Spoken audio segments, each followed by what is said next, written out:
자유대한민국을 사랑하시는 국내외 시청자 여러분 반갑습니다. 1월 23일 손상TV 뉴스 까보기를 시작하겠습니다. 뉴스를 까긴 까는데 이거 생소한 프로그램이 돼서 그런지 많이 안 들어옵니다. 근데 보면 사실은 이것이 좀 더 쉽게 받아들일 수는 있습니다. 먼저 뉴스 브리핑부터 듣도록 하겠습니다.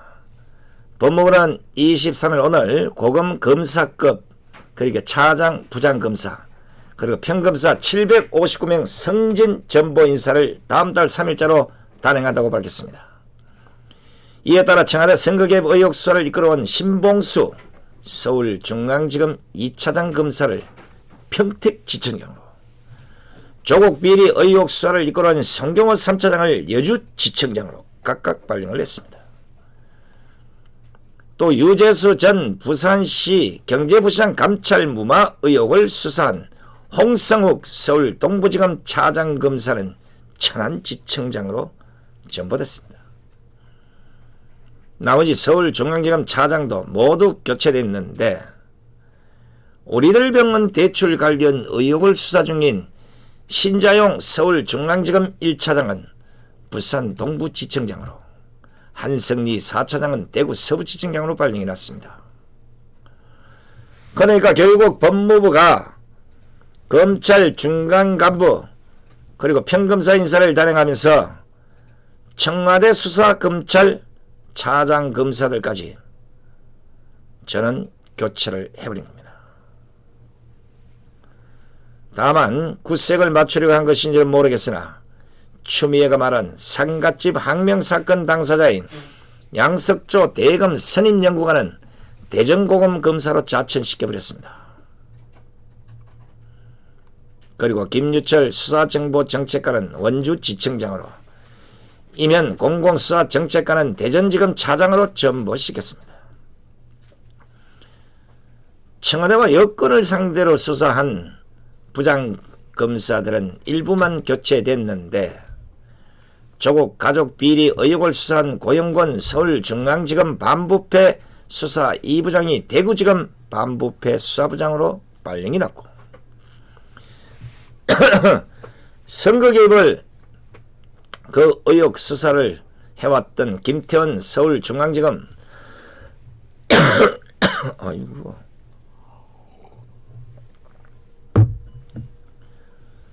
김태원 서울중앙지검 공공수사 2부장과 감찰 무마 의혹을 맡은 이정섭 서울 동부지검 형사 6부장은 일단 유임이 됐습니다. 법무부는 이번 인사와 관련해서 현안 사건 수사팀의 부장검사와 부부장검사 등은 대부분 유임시켜 기존 수사 및 공판 업무를 그대로 수행하도록 했다면서 사법농단, 국정농단 사건 공판도 차질 없이 수행될 수 있도록 해당 사건 공판 검사를 실질적으로 유지했고 최근 구성돼 활동 중인 세월호 수사도 유지했다고 밝혔습니다. 날파리가 들어갔나?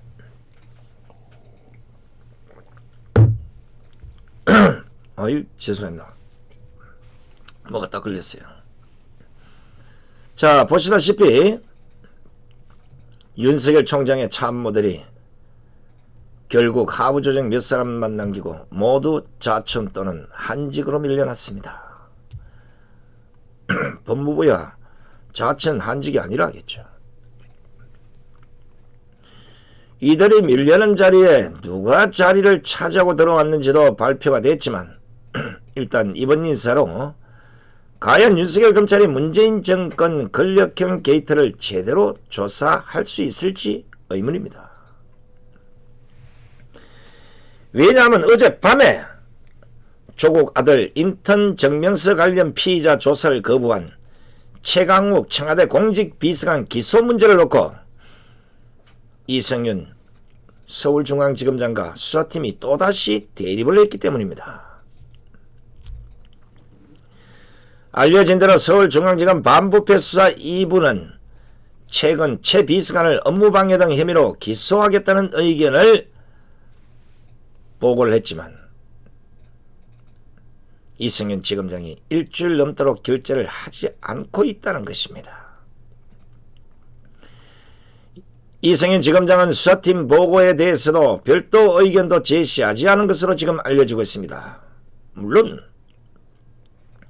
부임한 지 얼마 안 된 이 지검장이 이 사건에 대한 결재를 내리기엔 시간적 여력이 부족할 수도 있습니다.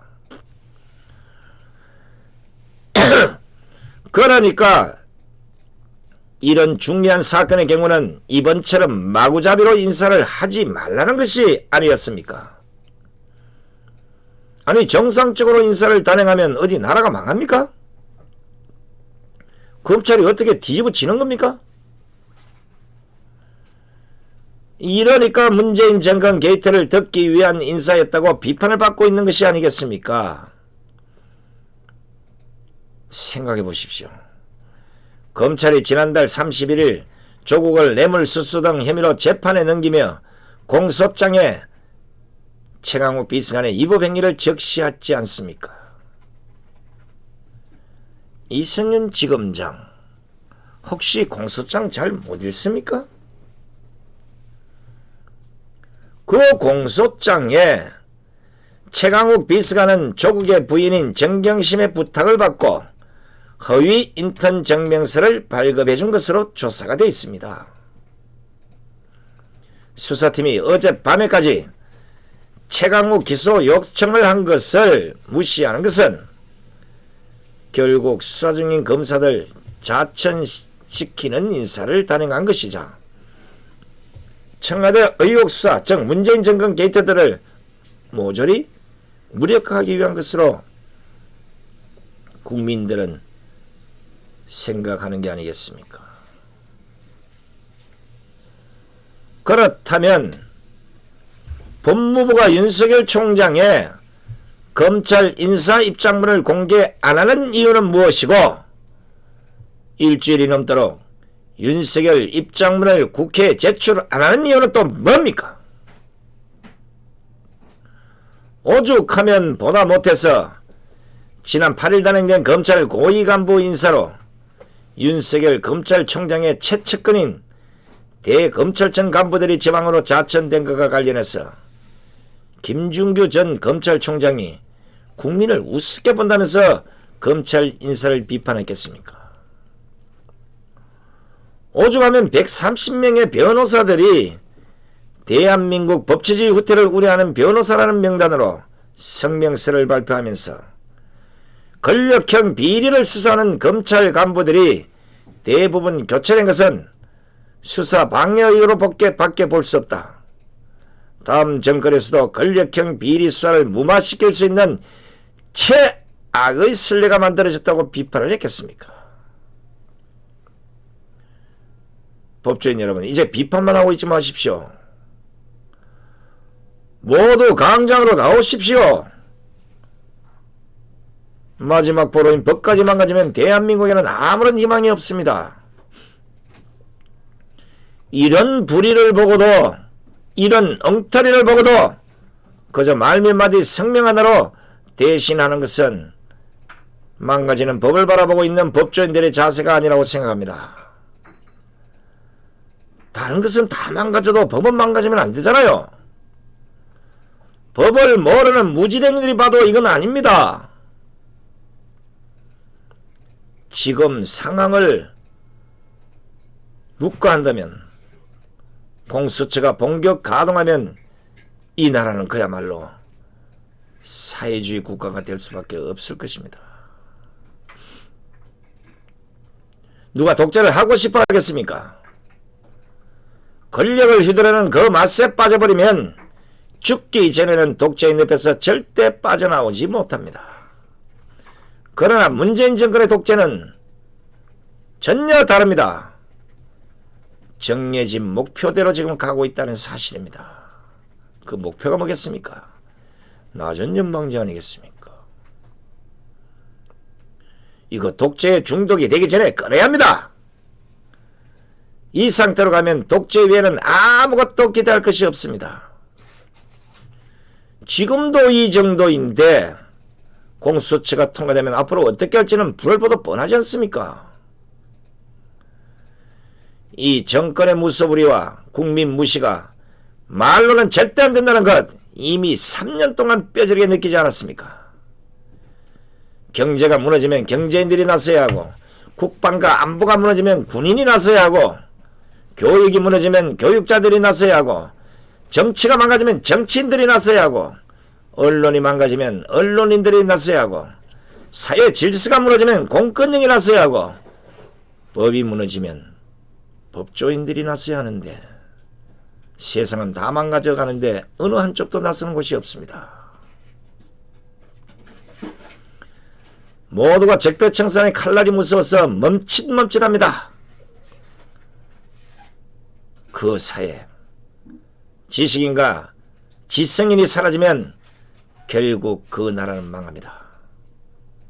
나라가 위태로울 때 지식인과 지성인이 입을 닫아버리면 그 나라는 결국 망합니다. 지금 보십시오.